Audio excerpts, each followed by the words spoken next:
নমস্কাৰ ছাত্ৰ-ছাত্ৰীসকল, তোমালোক সকলোকে আমাৰ ইউটিউব চেনেল RG ষ্টাডিলৈ স্বাগতম জনাইছোঁ। আজি আমি দশম শ্ৰেণীৰ অসমীয়া বিষয়ৰ জিকিৰ নামৰ কবিতাটিৰ কবি পৰিচয় আৰু কঠিন শব্দবোৰৰ অৰ্থ আৰু জিকিৰৰ সম্পৰ্কে তোমালোকৰ লগত আলোচনা কৰিম। ইতিমধ্যে যোৱাটি খণ্ডত আমি কবিতাটিৰ মূল ভাৱ তোমালোকৰ লগত আলোচনা কৰিলোঁ। আজি কেৱল কবিতাটিৰ কবি পৰিচয় আৰু কবিতাটিৰ কঠিন শব্দবোৰৰ অৰ্থ আৰু জিকিৰৰ সম্পৰ্কেহে তোমালোকৰ লগত আলোচনা কৰিম। আহাচোন আমি কবিতাটিৰ মাজলৈ যাওঁ।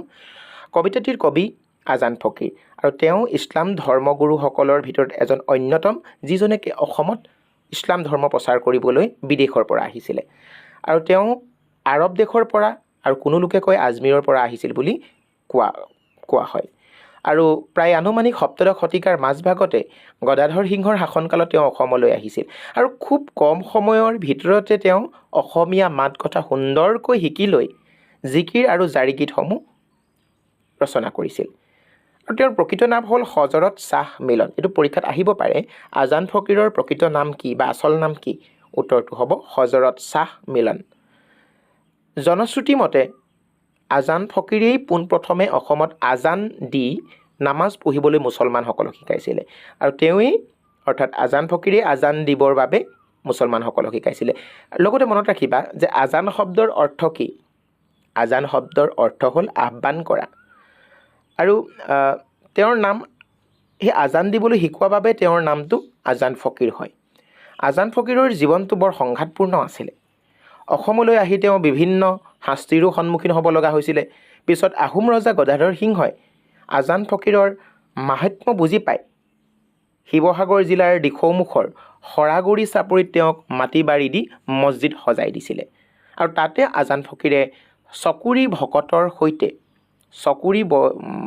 সৈতে তেওঁ ধৰ্ম চৰ্চা কৰিছিলে আৰু তাতে তেওঁৰ মৃত্যু হৈছিলে। এতিয়া পৰীক্ষাত তোমালোকৰ আহিবলগীয়া প্ৰশ্নসমূহৰ ভিতৰত প্ৰয়োজনীয় প্ৰশ্ন কেইটামান হ'ল: আজান ফকীৰ ক'ৰ পৰা আহিছিল? কোনজন আহোম ৰজাৰ শাসনকালত তেওঁ অসমলৈ আহিছিল? তেওঁৰ প্ৰকৃত নাম কি আছিল? আজান শব্দৰ অৰ্থ কি? এইসমূহ প্ৰশ্ন বিশেষভাৱে মন কৰিবলগীয়া। ইয়াৰ পিছতে আমি এইবাৰ কঠিন শব্দবিলাকৰ অৰ্থৰ আলোচনা কৰিম তোমালোকৰ লগত। ইতিমধ্যে আমি কবিতাটোত যিখিনি পাই আহিছিলোঁ কঠিন শব্দবিলাক, তাৰ ভিতৰত কেইটামান হ'ল আসমান। আসমান শব্দৰ অৰ্থ হ'ল আকাশ। আদম মানে কি? আদি মানৱ বুলি কোৱা হয়। কোৰাণৰ মতে আল্লাহৰ সৃষ্ট প্ৰথম মানৱ। কুতুব শব্দৰ অৰ্থ আহে। কুতুব শব্দৰ অৰ্থ হ'ল ধ্ৰুৱ নক্ষত্ৰ। কুতুব শব্দৰ অৰ্থ হ'ল ধ্ৰুৱ নক্ষত্ৰ। আমি যে ধ্ৰুৱ তৰাটো দেখোঁ, ধ্ৰুৱ তৰা। ত্ৰিবেণী মানে হৈছে ত্ৰিবেণী, য'ত গংগা, যমুনা, সৰস্বতী এই তিনিখন হিন্দু ধৰ্মৰ পবিত্ৰ নদী। আৰু এই তিনিখন নদী য'ত একেলগ হৈছে, লগ লাগিছে, সেইডোখৰক কোৱা হৈছে ত্ৰিবেণী ঘাট বুলি কোৱা হৈছে। তাত পবিত্ৰ ঠাই এডোখৰ হিন্দু ধৰ্মৰ বাবে। দৰিয়া শব্দৰ অৰ্থ হৈছে সাগৰ বা নদী বুলিও ক'ব পাৰোঁ। আমি বেহাব শব্দটো পাইছিলোঁ। বেহাব শব্দৰ অৰ্থ হ'ল বেপাৰ কৰা, বাণিজ্য কৰা। মমিন শব্দৰ অৰ্থ হৈছে বিশ্বাসী মুছলমান, যি নিজ ধৰ্মত অৰ্থাৎ মুছলমান ধৰ্মত অধিক বিশ্বাসেৰে গ্ৰহণ কৰে, বিশ্বাসভাৱে লয়, গভীৰতাৰে লয়। আৰু ৰচুল শব্দৰ অৰ্থ হ'ল দেৱদূত বা ঈশ্বৰৰ দ্বাৰা প্ৰেৰিত অৰ্থাৎ পঠিওৱা পুৰুষ বা আল্লাহৰ দূত বুলিও কোৱা হয় ৰচুল। গতিকে আমি এই কঠিন শব্দকেইটা আমি পুনৰবাৰ কৈছোঁ: আসমান, আকাশ, আদম, আদি মানৱ, কুতুব ধ্ৰুৱ নক্ষত্ৰ, ত্ৰিবেণী হৈছে গংগা, যমুনা, সৰস্বতী য'ত লগ হৈছে সংগমস্থল বুলি কোৱা হয়, পবিত্ৰ ঠাই। দৰিয়া মানে সাগৰ বা নদী। বেহাব বেপাৰ কৰিব। মমিন শব্দৰ অৰ্থ হৈছে ইছলামত বিশ্বাসী লোক, প্ৰকৃততে বিশ্বাস কৰাটো, বিশ্বাসী মুছলমান অৰ্থাৎ। ৰচুল হৈছে দেৱদূত অৰ্থাৎ আল্লাহে পঠিওৱা ভগৱানৰ দূত বা আল্লাহৰ দূত। গতিকে এই কঠিন শব্দসমূহ তোমালোকে ভালধৰণে মনত ৰাখিবা। এইটো পৰীক্ষাত প্ৰায় এটা হ'লেও ইয়াৰ আহেই। আমি প্ৰায়ে দেখিছোঁ যে ইয়াৰ একোটা শব্দ পৰীক্ষাত অৰ্থ লিখিবৰ কাৰণে আমি প্ৰায় দেখা পাওঁ। ইয়াৰ উপৰিও আৰু কেইটামান কঠিন শব্দৰ অৰ্থ হ'ল ৰহম শব্দৰ অৰ্থ হৈছে দয়া।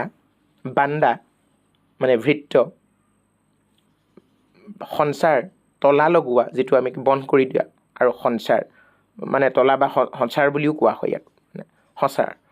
গতিকে ৰহমটো আহে প্ৰায়, ৰহম শব্দৰ অৰ্থ হৈছে দয়া, বান্দা হৈছে ভৃত্য, আনৰ তলতীয়া হৈ কাম কৰাটো, সঞ্চাৰ মানে হৈছে তলাল বন্ধ কৰাটো। গতিকে এই শব্দবিলাক, কঠিন শব্দবিলাকৰ অৰ্থ তোমালোকে ভালধৰণে মনত ৰাখিবা। ইয়াৰ পিছতে আমি জিকিৰৰ সম্পৰ্কে তোমালোকৰ লগত আলোচনা কৰিম। জিকিৰসমূহ, এই জিকিৰসমূহ হৈছে অসমীয়া ভাষাত ৰচিত ইছলাম ধৰ্মৰ তত্ত্ব কথা, আদৰ্শ, তাৰ আচাৰ নীতিৰ বিষয়ে মৌলিক ভাৱ চিন্তা প্ৰকাশক ভক্তিমূলক গীত বিশেষ হৈছে। আৰু ইছলাম ধৰ্মৰ ভক্তিমূলক গীত বুলি ক'ব পাৰোঁ আমি, য'ত আল্লাহৰ মাহাত্ম্য থাকিব পাৰে, ইছলামৰ মহত্ব থাকিব পাৰে, এনেকুৱা ধৰণৰ অৰ্থ প্ৰকাশক গীতসমূহে হৈছে জিকিৰ। আৰু অসমীয়া থলুৱা ভাষাৰ লগতে ইয়াত আৰবী পাৰ্চী মূল শব্দও জিকিৰত অন্তৰ্ভুক্ত হৈছে, দুই একোটা আৰবী পাৰ্চী শব্দও ইয়াত অন্তৰ্ভুক্ত কৰা হৈছে। আজান পীৰে এই জিকিৰসমূহ ৰচনা কৰিছিল বুলি জনা যায়। আৰু এই জিকিৰ যিটো শব্দ, জিকিৰ শব্দটো আৰবী ভাষাৰ জিকৰ শব্দটোৰ পৰা উৎপত্তি হৈছে, তাৰ পৰা অসমীয়া ৰূপ হৈছে। আৰু ইয়াৰ অৰ্থ হ'ল ঘনে ঘনে উচ্চাৰণ কৰা। এতিয়া ঘনে ঘনে উচ্চাৰণ কৰা কাৰ নাম? অৰ্থাৎ আল্লাহৰ নাম ঘনে ঘনে উচ্চাৰণ কৰা। গতিকে আল্লাহৰ নাম বাৰম্বাৰ বা ঘনে ঘনে উচ্চাৰণ কৰি উপাসনাত আত্মনিয়োগ কৰাটো হৈছে ইছলাম ধৰ্মৰ এক প্ৰচলিত নীতি, আল্লাহৰ নাম সঘনে উচ্চাৰণ কৰাটো।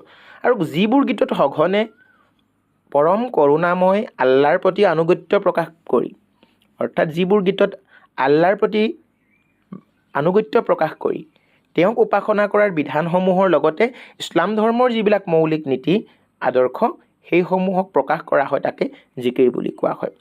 এতিয়া বহুতবিলাক আমাৰ অসমীয়া সমাজত জিকিৰ চলি আছে। আমি প্ৰায় কিছুমান জনপ্ৰিয় প্ৰায় শুনি থকা আমি জিকিৰ প্ৰায় শুনি আছোঁ। ইয়াত তোমালোকে মন কৰিবা, এই গীতবিলাকত আল্লাহৰ মাহাত্ম্য বা ইছলাম ধৰ্মৰ মাহাত্ম্যবিলাক প্ৰকাশ কৰা হয়। জিকিৰসমূহত ইছলাম ধৰ্মৰ মূল ভাৱাদৰ্শ, কলিমাৰ মহত্ব, ইহকাল আৰু পৰকালৰ কৰণীয় কৰ্তব্য, মানৱ জীৱনৰ ক্ষণস্থায়িত্ব, ব্যৱহাৰিক জীৱনৰ নানান উপাদেয় কথাবিলাক ইয়াত প্ৰকাশ কৰা হয়। এইবিলাক কথাই বিশেষভাৱে ইয়াত প্ৰাধান্য লাভ কৰে। জিকিৰৰ দৰে জাৰি গীতসমূহো অসমীয়া ইছলাম সমাজত বহুলভাৱে প্ৰচলিত। এইটো পৰীক্ষাত প্ৰায় আহে দেই। এতিয়া প্ৰশ্ন আহে, যোৱাবাৰে আহিছিলে যে জিকিৰৰ দৰে সাদৃশ্য থকা ইছলাম ধৰ্মত প্ৰচলিত আন গীতসমূহ কোনবিলাক, বা তেনেধৰণে দিব পাৰে অন্য কোনবিলাক গীত ইছলাম ধৰ্মত প্ৰচলিত। তেতিয়া আমি উত্তৰ লিখিম জিকিৰৰ লগতে সাদৃশ্য থকা আন গীতসমূহ, ইছলাম ধৰ্মত প্ৰচলিত আন গীতসমূহ হৈছে জাৰি গীতসমূহ। আজান ফকীৰ ৰচিত জিকিৰ আৰু জাৰি গীতসমূহত শংকৰদেৱৰ দ্বাৰা প্ৰচাৰিত নৱবৈষ্ণৱ ধৰ্মৰ প্ৰভাৱ পৰিছিল বুলি পণ্ডিতসকলে অনুমান কৰে। আৰু উজনি অসমত প্ৰচলিত বিভিন্ন যিবিলাক লোকগীত, আমাৰ টোকাৰী গীত, দেহ বিচাৰৰ গীত ইত্যাদি সুৰৰ সৈতে জিকিৰ আৰু জাৰি গীতৰ সুৰৰ সাদৃশ্য মন কৰিবলগীয়া। অৰ্থাৎ ইছলাম ধৰ্মৰ জিকিৰ গীতসমূহ আৰু হিন্দু ধৰ্মৰ টোকাৰী গীত, দেহ বিচাৰ গীত এইবিলাকৰ লগত সামঞ্জস্য আছে, সুৰবিলাকৰ সামঞ্জস্য আছে, মিল আছে।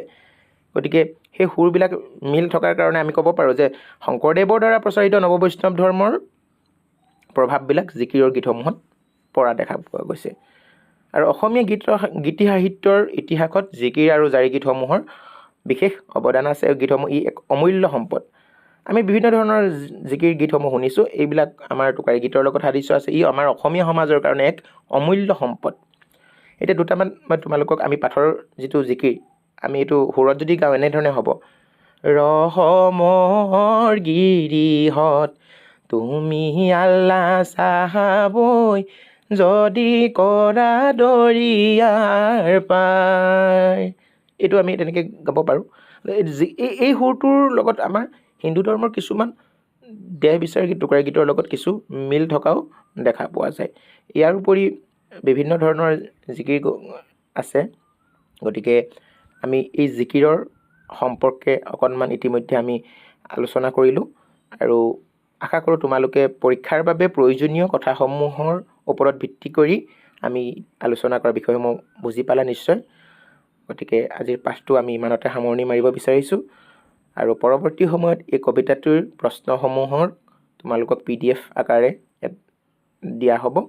গতিকে আশা কৰোঁ তোমালোকে পিছৰ খণ্ডটো চাবা, আৰু তাত প্ৰশ্নসমূহৰ আলোচনা কৰি তাৰ উত্তৰসমূহ PDF আকাৰে তোমালোকৰ লগত উল্লেখ কৰা হ'ব। আজিৰ পাঠ আমি ইমানতে সামৰণি মাৰিছোঁ। ধন্যবাদ।